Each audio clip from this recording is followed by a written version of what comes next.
Life में हर चीज़ में risk होता है। कारोबार में रिस्क है, लाइफ में नॉर्मल लाइफ आप जी रहे हैं वहाँ पर भी कई तरह के रिस्क होते हैं। तो कारोबारी रिस्क को कम करने के लिए आपके पास क्या क्या टूल्स मौजूद है? तो वायदा बाज़ार एक ऐसा टूल आपको देता है जहाँ पर आप अपने कारोबार को हेज कर सकते हैं, अपने कारोबारी रिस्क को कम कर सकते हैं और अपने मार्जिन को बनाए रख सकते हैं। यही काम है डेरिवेटिव मार्केट में ऑप्शंस के टूल का। तो आज हम कमोडिटी ऑप्शंस में मास्टर क्लास में ऑप्शंस की तमाम पाठशाला पे चर्चा करेंगे, तमाम बारीकियों पर चर्चा करेंगे और हमारे साथ एक बेहद ही खास मेहमान होंगे। तो चलिए शुरू करते हैं कमोडिटी ऑप्शंस मास्टर क्लास का।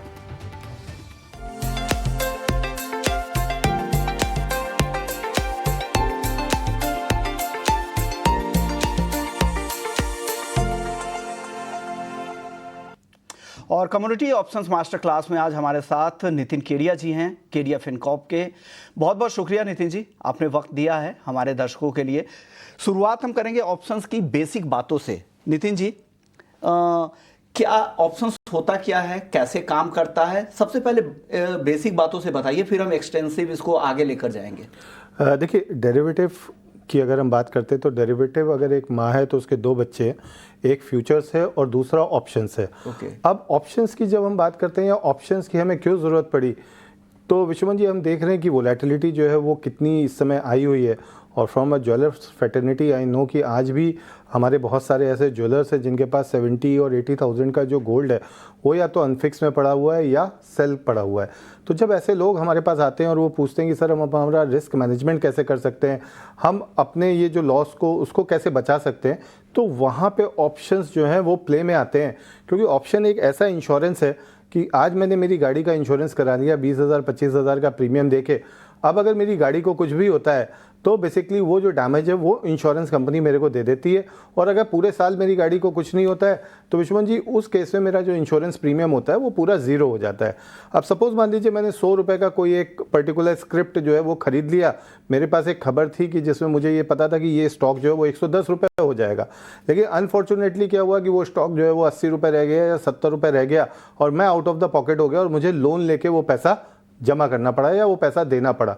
अब इसी के साथ में यहाँ पे एक हेजिंग टूल या रिस्क मैनेजमेंट टूल ऑप्शंस का आ जाता है, जिसमें दो तरह की चीज़ें होती हैं, एक तो कॉल ऑप्शन होता है और दूसरा पुट ऑप्शन होता है। जब हमें डाउन साइड का रिस्क होता है और हमें डाउन साइड के रिस्क को हेज करना है या हमें डाउन साइड से प्रोटेक्शन चाहिए तो हम पुट ऑप्शन बाय करते हैं। तो इस एग्जाम्पल में मैं क्या करूँगा, 100 रुपये का जो मैंने एक स्टॉक खरीदा है, मैं 100 रुपये की स्ट्राइक प्राइस का एक पुट ऑप्शन पे खरीद लूँगा। सपोज़ मैंने उसका प्रीमियम जो है वो 1 रुपये दे दिया। अब अगर ये स्टॉक 110 120 रुपये होता है तो उस केस में ये जो पुट ऑप्शन है इसका प्रीमियम ज़ीरो हो जाएगा और जो भी मेरा मार्क टू मार्केट गेन आता है, यानी मान लीजिए मैंने 110 रुपये में बेचा तो ये जो 10 रुपये का गेन है उसमें से 1 रुपये मेरी हेजिंग कॉस्ट चली जाएगी और 9 रुपये मेरी जेब में आ जाएगा।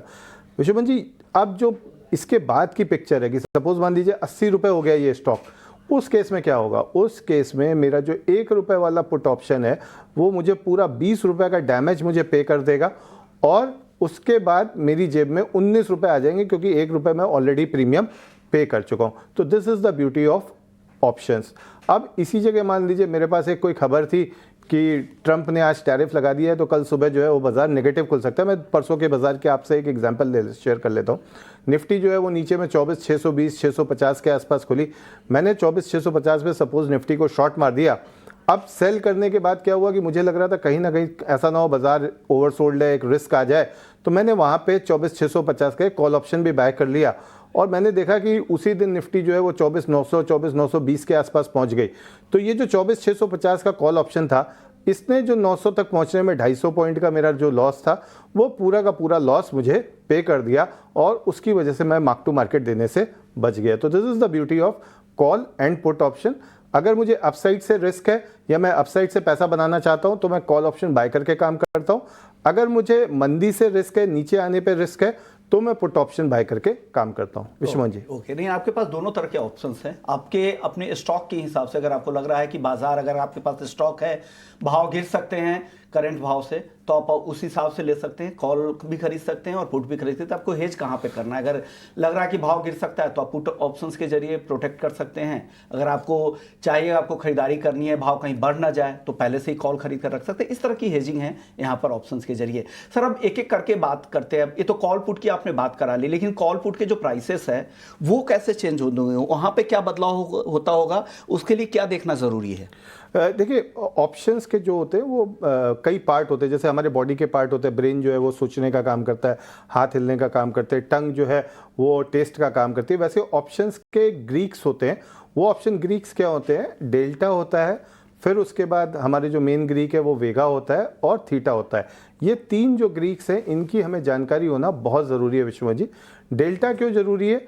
डेल्टा इसलिए ज़रूरी है कि सपोज़ मान लीजिए मैंने 24,650 मेरा निफ्टी चल रहा है और मैंने 25,000 की कॉल बाय कर ली, ये मान के कि निफ्टी के अंदर तेज़ी आने वाली है। लेकिन ये जो 25,000 की स्ट्राइक प्राइस की कॉल ली है, ये अगर निफ्टी 24,650 से 24,750 हो जाती है तो उस केस में कितना बढ़ेगी, ये मुझे डेल्टा बताता है कि rate of change of price में मेरे ऑप्शन के प्राइस पे कितना फ़र्क पड़ेगा। That I come to know by delta. अब उसके बाद मैं वेगा की बात करता हूँ। तो देखिए, ऑप्शंस जो हम लेते हैं, हम एक तरह से वोलेटिलिटी को हेज करने के लिए भी ऑप्शंस लेते हैं। तो अगर सपोज मान लीजिए मेरे जो वोलेटिलिटी है किसी एक पर्टिकुलर एसेट क्लास की 25% है या 30% है एनुअलाइज वोलेटिलिटी, वो 1% घटती है या बढ़ती है, वो कहाँ से डिसाइड होता है? वो वेगा से डिसाइड होता है।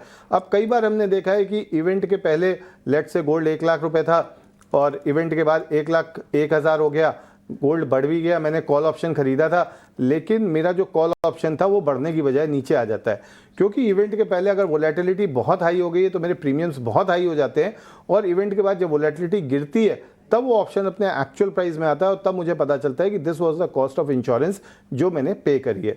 थीटा विश्वमन जी होता है टाइम वैल्यू, कि आज सपोज मान लीजिए मैंने कोई ऑप्शन खरीदा है तो उस ऑप्शन की वैल्यू के अंदर दो तरह की इंटीग्रेटेड वैल्यूज होती है। एक होती है उसकी इंट्रिंसिक वैल्यू और दूसरी होती है उसकी टाइम वैल्यू। तो उसके अंदर उस टाइम के लिए कितनी वैल्यू है, सपोज 1 महीने बाद अगर एक्सपायरी है तो 1 महीने बाद का अगर मेरा प्रीमियम सपोज लेट से 100 रुपया है तो पर डे वो 3 रुपये घट रहा है, 4 रुपये घट रहा है, 5 रुपये घट रहा है, वो मुझे थीटा बताता है कि सपोज मान लीजिए आज मैंने 24,900 की कॉल खरीद ली निफ्टी की, 24,650 निफ्टी चल रही है, तो उस केस में अगर निफ्टी ऊपर नहीं जाती है तो पर डे मेरा ऑप्शन का प्रीमियम कितना डिके होगा, ये मुझे थीटा से पता चलता है। विश्वमन जी, ओके, तो आपने समझ लिया कि ग्रीक क्या होता है, ग्रीक की अहमियत क्या है, कैसे भाव में बदलाव होते हैं, कैसे टाइम वैल्यू यहाँ पे काफ़ी काम करती है। अब बात कर लेते हैं सर, जो इसकी पीसीआर होती है, पुट कॉल रेशियो है, ये कितना अहम होता है और उसका क्या असर होता है? क्या उसका भी भाव पर असर होता है? पीसीआर देखकर भी कोई समझ सकता है कि ऑप्शंस में किस साइड में ट्रेड लेना है, कॉल खरीदना है या कॉल बेचना है, पुट खरीदना है या पुट बेचना है? क्या पीसीआर से इसका इंडिकेशन मिल जाता है? और साथ ही ओआई का वहाँ पर कितना इंपॉर्टेंस है और वॉल्यूम क्या कमोडिटी में इतने रहते हैं कि उसके आधार पर कोई ट्रेड कर सकता है क्या? देखिए विश्वनाथ जी, पीसीआर जो है ना, ये अगर किसी भी ऑप्शन ट्रेडर है, कोई भी अगर मान लीजिए ऑप्शंस की ट्रेड कर रहा है, अगर वो पीसीआर नहीं समझता है तो मेरा ऐसा मानना है कि उसको ऑप्शंस में ट्रेड नहीं करना चाहिए। और पीसीआर को समझने से पहले आपको ये समझना पड़ेगा कि आप जब ऑप्शंस देखते हो तो आपको उसको ऑप्शन राइटर की तरह देखना है विश्वनाथ जी। आपको उसको ऐसे नहीं देखना, जैसे मुझे बहुत सारे लोग मिलते हैं वो कहते हैं कि गोल्ड 1 लाख रुपए चल रहा है, 99,000 की पुट जो है वो बहुत ज़्यादा बाय करी है, इसका मतलब ये है कि लोग मंदी में हैं और गोल्ड जो है वो नीचे आ सकता है। देखिए, पुट अगर ओपन इंटरेस्ट बढ़ रहा है पुट का, तो इसका मतलब ये है कि जो पुट बेच रहा है वो ज़्यादा रिस्क ले रहा है। अगर वो ज़्यादा रिस्क ले रहा है तो दो चीज़ें हैं, या तो उसके पास खबर है या उसका कोई एक एनालिसिस है जो ये बोलता है कि 99,000 के नीचे गोल्ड नहीं जाने वाला है, इसके लिए उसने 99,000 का पुट बेचा है। और कोई कारण नहीं हो सकता कि कोई भी बेच के जो है ऑप्शन के अंदर आपसे 100 गुना ज़्यादा रिस्क लेगा, क्योंकि बायर का जो रिस्क होता है वो लिमिटेड होता है, लेकिन जो सेलर होता है या जो राइटर होता है उसका जो रिस्क होता है वो अनलिमिटेड होता है। तो जो पीसीआर होता है, अगर सपोज मान लीजिए पीसीआर बढ़ रहा है तो इसको हमें सिंपल मैथमेटिकल की तरह से समझना पड़ेगा। पीसीआर रेशियो जो होता है वो होता है पुट का जो प्रीमियम है उसको आप कॉल के प्रीमियम से जब आप डिवाइड कर देते हैं तो पीसीआर रेशियो आता है। अगर सपोज मान लीजिए पीसीआर रेशियो बढ़ रहा है, इसका मतलब ये है कि कॉल का ओपन इंटरेस्ट कम हो रहा है और पुट का ओपन इंटरेस्ट बढ़ रहा है। पुट का ओपन इंटरेस्ट बढ़ रहा है, इसका मतलब ये है कि जो राइटर है वो पुट को बेच रहा है, और पुट को बेचने का मतलब है कि जो बाजार का अंडरटोन करंट है वो तेजी में है। जनरली हमने ये देखा है विश्वमन जी, 0.6 0.7 के आसपास जब पीसीआर आता है तो वहां से एक तेजी की शुरुआत होती है, और 1.7 या 2 के आसपास पीसीआर आता है तो उसको हम मान लेते हैं कि बाजार जो है वो ओवरबॉट जोन में पहुंच चुका है, वहां से बाजार नीचे आ सकता है।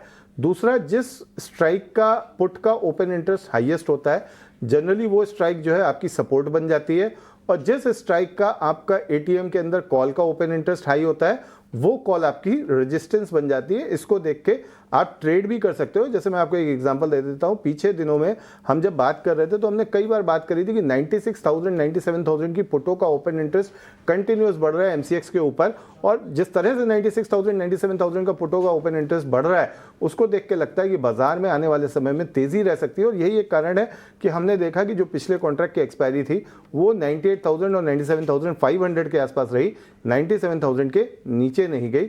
और यदि आप एक्सपायरी के आसपास ट्रेड कर रहे हो, 2 या 3 दिन बाकी हैं, तो पीसीआर के साथ साथ आपको ऑप्शन का मैक्सिमम पेन भी देखना चाहिए। उससे आपको एक आइडिया लग जाता है कि कौन सी ऐसी एक पर्टिकुलर स्ट्राइक है जहां पे जाके ऑप्शन सबसे ज़्यादा वर्थलेस हो जाएंगे, जहां पे ऑप्शन बायर को सबसे ज़्यादा लॉस होगा।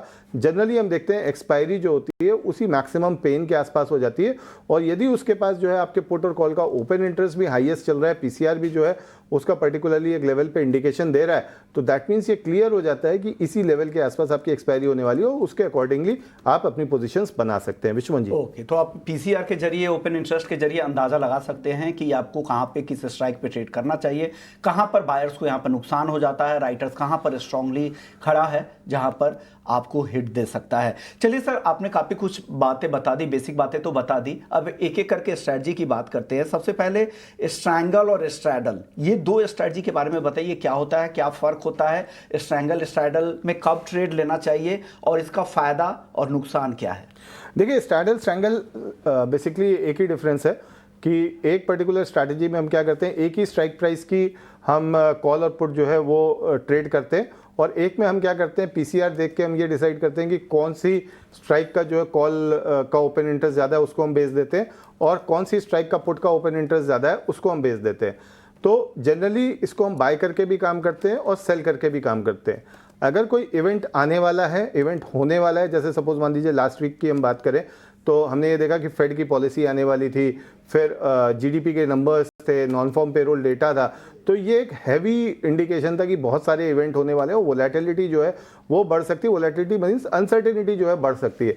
तो जब भी हमें अनसर्टेनिटी बढ़ने की बारी आती है तो हम क्या करते हैं, स्ट्रैडल और स्ट्रैंगल को लॉन्ग करके चलते हैं, बाय करके चलते हैं, और जब इवेंट हो जाता है, हमें लगता है कोई बड़ा इवेंट नहीं है, अनसर्टेनिटी नहीं रहने वाली है, या उस एसेट क्लास में लिक्विडिटी आने वाली है, लिक्विडिटी जब भी रहेगी तो विक्स जो है वो लोअर लेवल्स पे रहती है, तो फिर हम उस स्ट्रैडल और स्ट्रैंगल को शॉर्ट करके चलते हैं, और उसमें जो है हम सबसे ज्यादा पैसा बनाते हैं। विश्वमन जी, तो चलिए नितिन जी, आपने स्ट्रैंगल और स्ट्रैडल का फर्क बता दिया कि किस दौर में और किस तरह के माहौल में बाजार में आपको इस स्ट्रेटजी के साथ काम करना है। लेकिन एक बहुत ही सेफ स्ट्रेटजी मानी जाती है आयरन कॉन्डोर स्ट्रेटजी, जहां पे 4 लेग वाले ऑप्शंस कॉम्बिनेशन को बनाकर इस रणनीति के तहत ऑप्शंस में काम किया जाता है। ये स्ट्रेटजी कैसे काम करती है? कहा जाता है कि इसमें कॉस्टिंग बहुत ज़्यादा हो जाती है, बहुत बार आपको कुछ फायदा ना हो, ये भी डर लगा रहता है। कब ये काम किया जाता है और ये कितनी सटीक रणनीति है? क्या इसमें पैसे बनने की गारंटी है या नहीं?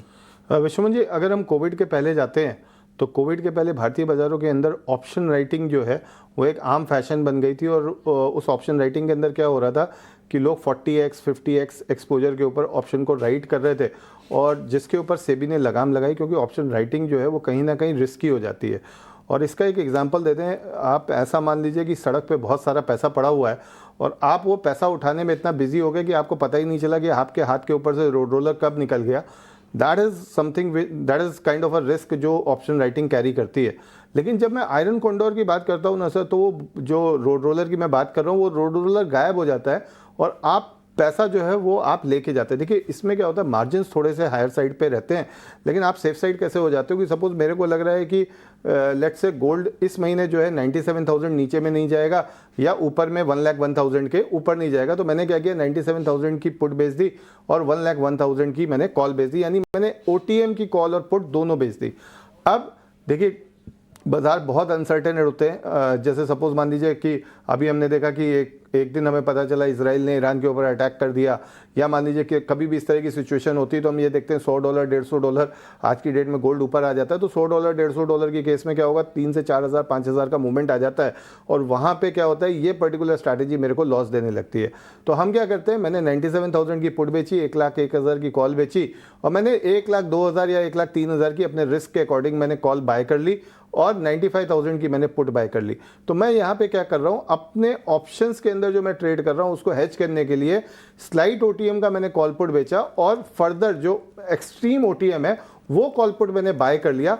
That is the beauty of iron condor. वो आयरन कॉन्डोर मुझे देता है। अगर आप 12 महीने के 12 महीने आयरन कॉन्डोर को एग्जीक्यूट करके चल रहे हैं, मार्जिन आपके जरूर ज़्यादा होते हैं, बट टेक माई वर्ड्स, 12 में से 10 महीने अगर आप पीसीआर देख के काम कर रहे हैं, आप ओआई देख के काम कर रहे हैं, साथ में आप एडजस्टमेंट सीख लेते हैं कि अगर सपोज मान लीजिए बाजार ऊपर नीचे हो रहा है तो how you have to adjust that, अगर वो आप सीख लेते हैं तो मार्क माई वर्ड्स, आप 12 में से 10 महीना जो है आयरन कॉन्डोर आपको पैसा बना के देता है। और इसीलिए ये ऑप्शन ट्रेडर्स की, खासकर कमोडिटी या करेंसी के अंदर जब मैं ऑप्शन ट्रेडर्स की बात करता हूँ तो this is the favourite strategy Vishwaman ji. तो यहाँ पर अधिकतम मुनाफा आपका जो होता है आयरन कॉन्डोर में, वो दोनों बेचे गए ऑप्शंस का प्रीमियम होता है, और जो अधिकतम लॉस इस स्ट्रैटेजी में होता है वो डिफरेंस इन स्ट्राइक कॉल या पुट साइड का, और प्लस आपका जो नेट प्रीमियम जा रहा है वो। तो ये एक सेफ स्ट्रैटेजी यहाँ पर मानी जाती है। चलिए सर, लेकिन आप बताइए, आपकी अपनी फेवरेट भी तो कोई स्ट्रैटेजी होगी ऑप्शंस में जिसमें आप ज़्यादा पसंद करते होंगे, कंफर्ट लेवल आपका ज़्यादा होगा?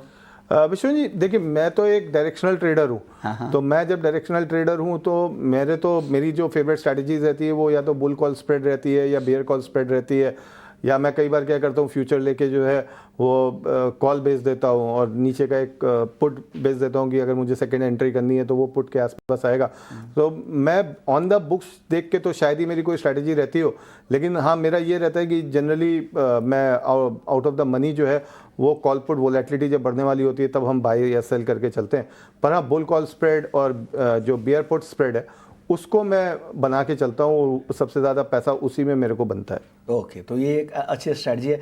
सर मैं बुल कॉल पे आने ही वाला था, लेकिन हालांकि आपने उसमें बता दिया है, लेकिन बियर पुट स्प्रेड स्ट्रैटेजी चाहे बुल कॉल स्प्रेड स्ट्रैटेजी, इन दोनों में क्या डिफरेंस होता है, कब ये दोनों काम करती है, इसके बारे में अगर आप बता पाएँ। देखिए, बुल कॉल स्प्रेड के लिए अगर आप काम कर रहे हो तो आई थिंक अगर आप आवरली चार्ट्स के ऊपर आरएसआई को यूज़ करते हो, मैं फ्यूचर के चार्ट्स की बात कर रहा हूँ, तो वहाँ पे आपको बेस्ट रिजल्ट्स मिलते हैं। जब भी आरएसआई आपकी सपोज बुल मार्केट के अंदर, अगर बुल मार्केट की मैं बात करूँ तो बुल मार्केट वो होता है जिसमें आप हायर हाई हायर लो बनते हुए देखते हो। तो अगर किसी भी मार्केट में हायर हाई या हायर लो बन रहे हैं और उसमें आरएसआई ड्रॉप करते हुए 40 आ जाती है, तो आपको क्या करना है, वहाँ पे आपको बुल कॉल स्प्रेड बनाना है। बुल कॉल स्प्रेड आप कैसे बनाओगे, करंट जो भी भाव चल रहा है उसका स्ट्राइक प्राइस आप ले लीजिए, और प्रीवियस 10 आप प्राइस एक्शन निकाल के उस प्रीवियस 10 प्राइस एक्शन में जो हाईएस्ट हायर हाई बना है उसका आप कॉल ऑप्शन सेल कर दीजिए, तो वो आपका बुल कॉल स्प्रेड बन जाता है और वहाँ पे आपको मैक्सिमम पैसा मिलता है। सिमिलरली बियर कॉल स्प्रेड आपको कब बनाना है, आपने आवरली चार्ट गोल्ड का लगा दिया, लोअर हाई लोअर लो बन रहे हैं, आपको सबसे पहले ये देखना है कि प्राइस पैटर्न क्या बन रहा है। अगर लोअर हाई लोअर लो बन रहे हैं तो लोअर हाई लोअर लो में जब भी आरएसआई ऊपर आता है, आवरली चार्ट्स के ऊपर 60 या 65 के ऊपर जाता है, तब आप बियर कॉल स्प्रेड बना सकते हो। आप करंट भाव के स्ट्राइक प्राइस का आपने पुट ऑप्शन बाय कर लिया और नीचे आपने लास्ट 10 प्राइस एक्शन ले लिया, और जो लोएस्ट लो आपका लास्ट 10 में बना हुआ है उसका आपने पुट कॉल जो है वो आपने पुट ऑप्शन जो है आपने शॉर्ट कर दिया, तो इसमें आपको सबसे ज़्यादा पैसा बनता है। ओके, एक और स्ट्रेटजी है सर, कवर्ड कॉल और प्रोटेक्टिव पुट। हालांकि आपसे कई बार बातचीत हुई भी है, एक बार हमारे दर्शकों को फिर से अगर बता पाएं आप। देखिए, कवर्ड कॉल मेरा मानना है कि जितने भी बुलियन डीलर और विश्वमन जी ज्वेलर्स है ना, इनको जरूर करना चाहिए। देखिए, स्टॉक जो है वो हमारे पास रहता ही रहता है। आज कोई भी ज्वेलर है उसके पास स्टॉक रहता ही रहता है। सपोज मान लीजिए मेरे पास 20 किलो 25 किलो का स्टॉक पड़ा हुआ है। अब 20 किलो 25 किलो का अगर स्टॉक पड़ा हुआ है, मैं कॉल के प्रीमियम की बात करूं, जब कॉन्ट्रैक्ट खुलता है तो लगभग 1500 से 2000 रुपए के आसपास होता है, यानी 1.5 से 2%। अब अगर मैंने 5 किलो का भी केवल कॉल ऑप्शन सेल कर दिया, 1 लाख का, सब जब ये ऑप्शन ये कॉन्ट्रैक्ट खुला था तब 1 लाख का भाव था गोल्ड का। अब अगर मैं 1,01,000 का बेच रहा हूं और मुझे 2% का प्रीमियम मिल रहा है, तो यानी मैं 3% के लिए कवर हो गया। अब अगर उसके ऊपर जाता है तो मैं क्या करूंगा, अपने इन्वेंट्री लिक्विडेट कर दूंगा, और इन्वेंट्री लिक्विडेट करके मैं वहां पे अपना कॉल ऑप्शन का जो भी M2M होता है उसको भर दूंगा। लेकिन जब तक वो नहीं चल रहा है, जब तक उस लेवल पे नहीं जा रहा है, ये जो 2% का डिफरेंस है, ये जो 2% का प्रीमियम है, ये मेरी जेब में आना रहेगा। सेकंड क्या होता है सर, कई बार ना हम लोगों के बिजनेस में भाव छूट जाते हैं, तो जब वो भाव छूट जाते हैं तो उस केस में क्या कर सकते हैं कि सपोज 95,000 का मेरा भाव छूट गया है, अब मैं क्या करूंगा 95,000 का पुट ऑप्शन बेच दूंगा। देखिए जब भी मैं पुट ऑप्शन बेच रहा हूं इसका मतलब जब तेजी होगी तभी मेरे को फायदा मिलेगा। तो अगर मेरा जो भाव है वो धीरे धीरे ऊपर आता रहता है, 95,000 नहीं गया तो लेट से 1,000 रुपए का प्रीमियम था, वो 1,000 रुपए मेरे जेब में आ गया, अब मेरा जो 95,000 का भाव छूटा था वो 96,000 हो गया। अगर आप पुट ऑप्शन बेच के काम कर रहे हो तो जो सबसे बड़ी समस्या ज्वेलरी बिजनेस की आती है भाव छूटने की, आप उससे बच सकते हो। प्रोटेक्टिव पुट आपके कब काम आती है? प्रोटेक्टिव पुट आपके तब काम आती है कि सपोज मान लीजिए किसी मजबूरी की वजह से आपको आपके सप्लायर से भाव फिक्स करके माल लेना पड़ा। अब विश्वन जी आज मैंने भाव फिक्स कर लिया, भाव काट लिया 1 लाख रुपए का, कल को भाव अगर 95,000 हो गया तो मैं ज्वेलरी एक ऐसा बिजनेस है जिसमें मैं करंट भाव के ऊपर ही माल बेच सकता हूं, मेरी परचेस के ऊपर मैं कभी भी माल नहीं बेच सकता। तो मैंने वहां पे क्या किया कि 1 लाख का पुट ऑप्शन खरीद लिया, लेट से अगर 95,000 का भाव आ गया और मैं 95,000 पे माल बेच रहा हूं तो ये जो 5,000 रुपए का डिफरेंस है, ये पूरा 5,000 का डिफरेंस मुझे मिल जाता है और मेरे बिजनेस में जो मुझे लॉस हो सकता था वो लॉस मुझे बच जाता है। विश्वमन जी सर, ज्वेलर्स के लिए 2 तरह की रणनीति ज़्यादा ज़रूरी रहती है। एक तो ये कि उनके पास पहले से ही माल पड़े होते हैं, उसको हेज करना है, कहीं भाव गिर ना जाए क्योंकि उनका भाव जिस भाव पे है, और दूसरा उनको फ्यूचर में खरीदना है, त्योहारी सीजन आना है तो अभी खरीदारी करनी है, अगर भाव बढ़ गए तो क्या होगा। तो इन दोनों में लिए सबसे बेहतर रणनीति क्या होगी इनके लिए? देखिए अगर आपके पास माल पड़ा हुआ है और आपको एक रिस्क है कि भाव आपका जो है वो नीचे आ सकता है, तो उसके लिए तो अभी हमने जो डिस्कस किया प्रोटेक्टिव पुट, वो सबसे बेस्ट है कि आप पुट ऑप्शंस जो है वो बाय करके चलें। और बहुत सारे ज्वेलर्स जो बड़े ब्रांडेड ज्वेलर्स हैं जो फ्लेक्सिबल प्राइसिंग की स्कीम निकालते हैं, तो फ्लेक्सिबल प्राइसिंग की स्कीम के लिए वो कुछ नहीं करते, वो सिंपल एक वेनिला पुट बाय कर लेते हैं, अगर भाव नीचे आता है तो वो बेनिफिट उनको वहां से मिल जाता है और फिक्स प्राइसिंग करके उनका माल लिया हुआ है, दैट्स वाई वो वहां पे ये ऑप्शन दे पाते हैं। दूसरा प्रश्न जो था आपका कि सपोज मान लीजिए कि त्योहारी सीजन आ रहा है, उसके लिए मुझे खरीदारी करनी है, तो उसके लिए मुझे क्या करना चाहिए? तो सपोज मान लीजिए कि जनरली हमने देखा है कि जो सितंबर अक्टूबर 2023 में भी हम देखें तो अक्टूबर से जो तेज़ी शुरू हुई थी वो यहाँ तक आ गई, तो जनरली एक अक्टूबर नवंबर का जो टाइम होता है उस टाइम पे हम देखते हैं कि उत्साह रहता है पूरे विश्व में, क्रिसमस आने से पहले दिवाली रहती है हमारे भारत में, तो जनरली प्राइसेस का जो ट्रेंड होता है वो थोड़ा सा अपसाइड की तरफ रहता है। तो यहाँ पे अगर आप ऑप्शन के थ्रू हेज करना चाह रहे हैं तो आप वहाँ पे कॉल ऑप्शन खरीद के आप अभी से अपने आप प्राइस को जो है वो हेज कर सकते हैं। यानी अगर भाव बढ़ भी गया और आपने 96,000 का या लेट से 1 लाख का आपने कॉल ऑप्शन लिया हुआ है, कल को अगर भाव 1,05,000 हो जाता है तो भी आपकी जो खरीद है वो 1 लाख के आसपास ही मानी जाएगी। इसमें आपको करना ये है, आपको एक्सेसिव स्पेकुलेशन से बचना है। अगर आपका पिछले 5 सालों का डेटा ये बोलता है कि भाई मैं ये 2 से 3 महीने में 5 किलो ज्वेलरी बेचता हूँ या 6 किलो ज्वेलरी बेचता हूँ, तो मेरा जो रिस्क है वो 5 किलो से 6 किलो तक सीमित है, तो आप 5 किलो 6 किलो गोल्ड जो है उसका call option current strike price का आप बाय कर लीजिए। ओके नितिन जी, लेकिन लोगों के मन में होता है कि कॉस्टिंग कहीं ज़्यादा ना हो जाए, पता चला इसका कैरी कॉस्ट भी तो होता है, तो कहीं जितना स्टॉक हो जितना नुकसान ना उससे ज़्यादा मेरा ऑप्शंस में कॉस्टिंग में ना निकल जाए। तो कॉस्टिंग आमतौर पे कितनी रहती होगी बॉलपार्क, अगर आप बता पाएँ? देखिए लगभग 1% पर मंथ की कॉस्टिंग आती है विश्वमन जी, और यहाँ पे आपको कॉस्टिंग से नहीं डरना चाहिए, क्योंकि अगर मैं रोड पे चल रहा हूँ, 2 व्हीलर चला रहा हूँ और हेलमेट की कॉस्टिंग बचाने की कोशिश कर रहा हूँ, तो sometimes it can cost me my life also. और 1% तो बहुत ज़्यादा भी नहीं है। नहीं देखिए ज्वेलरी बिजनेस में तो 1% थोड़ी ज़्यादा हो जाती है, लेकिन अगर आप उसको ठीक तरीके से मैनेज कर रहे हैं, अगर आप इसमें स्प्रेड्स को बना रहे हैं, बुल कॉल स्प्रेड बना रहे हैं, बियर कॉल स्प्रेड बना रहे हैं, तो आप इस 1% को 0.25% तक भी लेके आ सकते हैं। उसके लिए प्रोफेशनल गाइडेंस, उसके लिए आपको प्रोफेशनल गाइडेंस की यहाँ पे जरूरत पड़ती है। ओके सर, राइटिंग को लेकर लोग अवॉइड करते हैं, आमतौर पे रिटेल ट्रेडर तो करते ही है, और मैं देखता हूँ कि बड़े जो कारोबारी है, जो मिड साइज के कारोबारी, वो भी बचते हैं राइटिंग से। राइटिंग उनको इतना कॉम्प्लिकेटेड क्यों लगता है? देखिए विष्णु जी, ये तो एक बात सही है कि राइटिंग के अंदर जो रिस्क होता है वो बहुत हाई होता है। उस रिस्क को से अगर आप डर रहे हो तो मैं मानता हूँ कि यहाँ पे डरना एक अच्छी बात है, लेकिन डर के आगे ही जीत होती है। तो अगर आपको डर के आगे अपनी जीत बना के चलनी है तो यहाँ पे आपको एक अपने प्रोफेशनल जो ऑप्शन ट्रेडर्स होते हैं, आज की डेट में वो प्रोफेशनल ऑप्शन ट्रेडर हायर करना कोई बड़ी बात नहीं है। ब्रोकरेज हाउसेज के अंदर आपको वो ऑप्शन ट्रेडर्स मिल जाते हैं, तो आप जहाँ पे भी आप अपना ऑप्शन का अकाउंट आप मैनेज कर रहे हैं, आप वहीं के जो उनके प्रोफेशनल हैं आप उनकी हेल्प ले सकते हैं। यूट्यूब पे आपको बहुत सारे वीडियोस मिल जाएंगे, आपके क्वेश्चन आवर्स चलते हैं जिसमें आप लोग सलाह देते हैं। तो मेरा मानना है कि अगर इस तरीके से आप करेंगे तो ये बिजनेस मैनेजमेंट का एक टूल है, और अगर इस बिजनेस मैनेजमेंट के टूल को आप बहुत अच्छे से इस्तेमाल करेंगे विश्वमन जी, तो ज्वेलर्स ये देखेंगे कि जो उनकी इन्वेंट्री है उसमें साल का 1 या 2% केवल इस मैनेजमेंट की वजह से बढ़ जाएगा। ओके, तो आज काफ़ी सारे मुद्दों पे चर्चा हुई। हालांकि हम जब रेगुलर शोज करते थे इतने सारे मुद्दों पे चर्चा नहीं हो पाती, लेकिन उम्मीद है कि दर्शकों को भी ये शो पसंद आएगा। और जितनी इतनी सारी स्ट्रैटेजी, बेसिक बातें, तमाम मुद्दों पे चर्चा की, आप कैसे हेज कर सकते हैं। किसी भी कारोबार को मजबूती देने के लिए, अपने कारोबारी मार्जिन को बनाए रखना है तो उसके लिए आपको रिस्क तो मैनेज करना ही पड़ेगा, और ऑप्शन से बेहतर टूल है नहीं। अगर आपके पास अवेलेबल है, अगर उससे कॉरिलेटेड कुछ और भी प्रोडक्ट आपके पास मौजूद है तो भी आप हेज कर सकते हैं डेरिवेटिव प्रोडक्ट में आकर। सर, आखिरी गुरु मंत्र ऑप्शंस में क्या देना चाहेंगे जाते जाते? रिस्क है तो इश्क है। तो रिस्क अगर आपको, लेकिन रिस्क तो यहाँ पे बचाना है सर। वही मैं बोल रहा हूँ सर, अगर आप रिस्क से बच के चलोगे, डर के चलोगे, रास्ता बना के बदल के चलोगे तो आपको लॉस होगा। और अगर आप ऑप्शंस के साथ में दोस्ती करके चलोगे और ऑप्शंस को आप अपना फ्रेंड बनाओगे तो आप ये मान के चलिए कि कैसा भी ट्रेंड हो, कैसा भी बाजार हो, बाजार चाहे तेज़ी में जाए चाहे मंदी में जाए, हमने जो लास्ट 2 साल में ज्वेलर्स का लॉस होते हुए देखा, उस तरह के लॉस उनको फ्यूचर में नहीं होंगे, ये मैं गारंटी कर सकता हूँ। ओके, तो ये एक आपके लिए बेहतर टूल है, तो इस्तेमाल करें और अपने कारोबारी मार्जिन को बनाए रखें। मैं बेहतर रिस्क मैनेजमेंट का टूल है। शुक्रिया सर, आपने वक्त निकाला, हमारे दर्शकों को गाइड किया कि उन्हें ऑप्शंस में कैसे एंट्री करनी चाहिए, क्या तैयारी ज़रूरी है और क्या क्या नई स्ट्रैटेजी उनके लिए है, बाजार में मौजूद है और इस टूल्स का आप इस्तेमाल कर सकते हैं। तो कमोडिटी ऑप्शंस मास्टर क्लास को यहीं समेटते हैं। बाकी खबरों के लिए आप बने रहिए हमारे साथ।